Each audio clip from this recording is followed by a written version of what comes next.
Alright guys, welcome to another beer review and drinking before I go out drinking. Thankfully got the weekend off from work, so it's coming up towards Christmas, so I can make mistakes like this. It's probably going to be quite an uneventful night actually, knowing me. Anyway, so having a few pre-night out drinks, going to have something to eat, and I thought I'd review them. So today we're going over to the Firebrand Brewing Company. New brewery for me. I hadn't even heard of them when I received this. I got it as part of Beer 52's Southwest box. So yeah, I'm always interested to try a new brewery.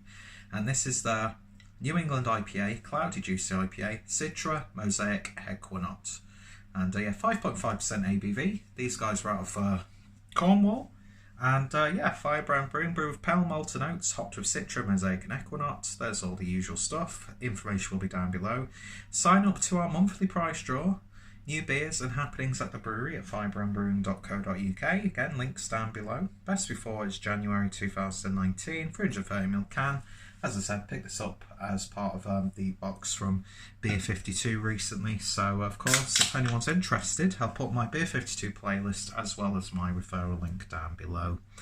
And yeah, from the beers I've had so far in this box, most of them I've just sat back and enjoyed, to be honest. Which is, I'm doing that a lot with beers that I buy, because God forbid you actually just sit down and just enjoy them for what they are without picking apart all those flavour notes.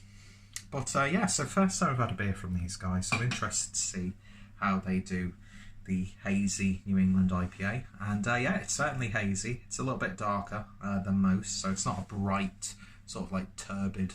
Mind you, turbid I'd describe more as dark. But yeah, lovely little bit of haze to it. Not the haziest of New England IPAs, but I suppose once it's all in the glass, it might actually become a little bit more chunky looking.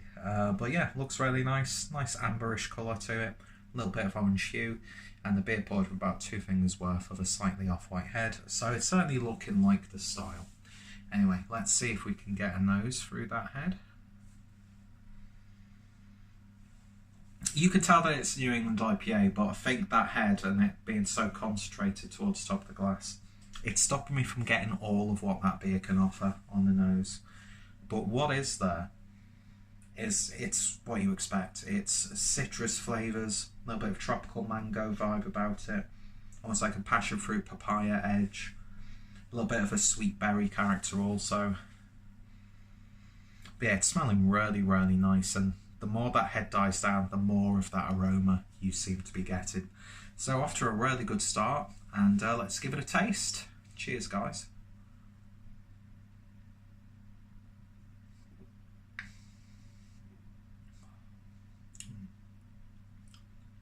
It's a really simple New England style IPA. 5.5%, body's perfect for a beer like that. Lovely bitterness on the back end, so it's not too sweet like a lot of these New England IPAs can be. Not that I'm complaining, because I like those as well. But I love it when you actually get a big hit of bitterness on the back end of a beer. But yeah, lovely gentle mouthfeel to it. I'd say you're getting more of that Citra hop than anything else. It's more like backed up by the other flavour profiles, but wonderfully balanced, that being said. It's going down so easy.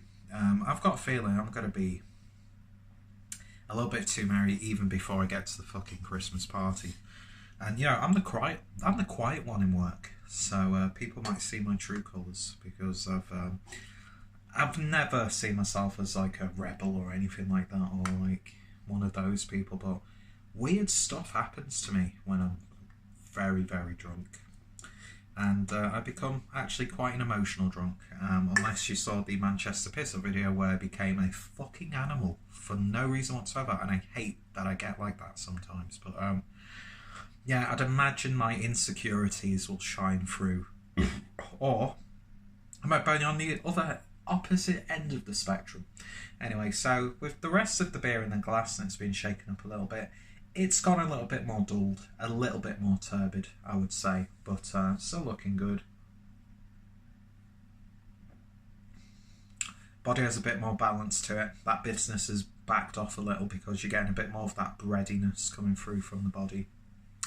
It's a gentle, simple, sessionable, first quenching New England IPA. It's not big, it's not bold, it's juicy enough, it's not over-promising and under-delivering, which a lot of these beers tend to do, even from some of the most highly regarded breweries who make beers like this all year round. But yeah, do you know what? That's a lovely, gentle introduction to this brewery, and I definitely want to see what else they do, especially on the darker side of things. But do you know what? This is one of those beers that falls into the territory of, this is the beer that I would go to time and time again just to have a good drinking experience, just to knock them back, enjoy them, not have to like contend with big bold flavours. I know that sounds horrible when you describe a beer like that, but sometimes beers are supposed to be big and brash and they are supposed to every sip be like, ooh.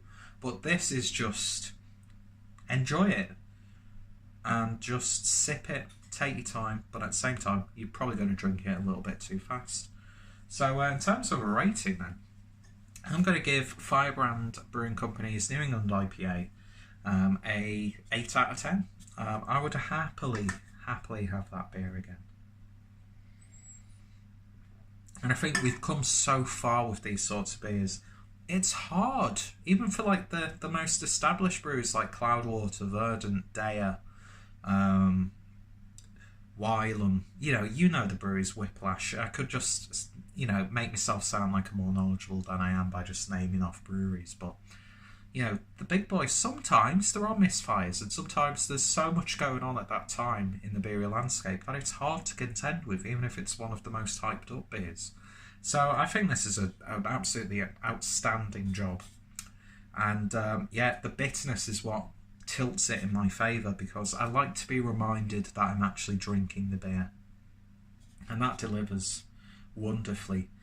So if you've tried it, then let me know your thoughts, opinions. If you tried anything else from Firebrand and you've got any recommendations, then I'm happily going to have a look for them, because I've not really seen them about.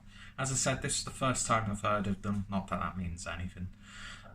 I hate people who are genuinely like that. Well, it's a new brewery to me and I know all the breweries. We know people like that, don't we? Let's be honest. But lovely stuff. And big thank you to Beer 52 for including this beer in the box. Another good month from Beer 52, so expect to see more reviews from that box. Anyway, check out Firebrand Brewing Company, check out Beer 52, check out my Beer 52 playlist as well for some more great examples of some of the beers that they've offered us. Use my referral link if you want to, completely up to you. If any of my friends and fellow beer tubers have reviewed this one, then I'll put their links down below, and I thank you for watching, and I shall hopefully see you next time. Cheers.